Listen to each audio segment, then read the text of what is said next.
The moral of this takeaway is that it's more useful to prepare yourself, both mentally and financially, for a disaster which you cannot foresee, than hoping that you're able to react before everyone else. Stop listening to macro projections.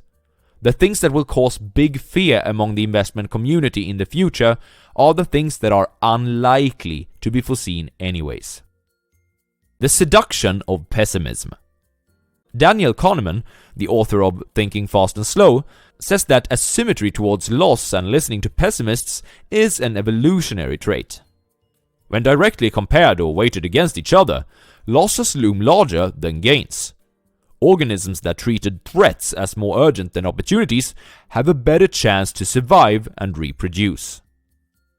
We tend to listen to pessimists more carefully, not only for evolutionary reasons, but also because progress happens much slower than setbacks do. Progress rarely happens overnight, but setbacks often do. Because tragedies and setbacks happen during much shorter time periods, it's much easier to create an intriguing and persuading story around it, and thus it receives more attention. To create an optimistic story about the future, we must look at longer time horizons. This often becomes more vague and less dramatic. Knowing that you will perhaps be more fascinated by a pessimist and less so by an optimist can perhaps help you becoming less asymmetric towards this in the future. Understand that pessimism appeals more to your survival instincts than optimism does.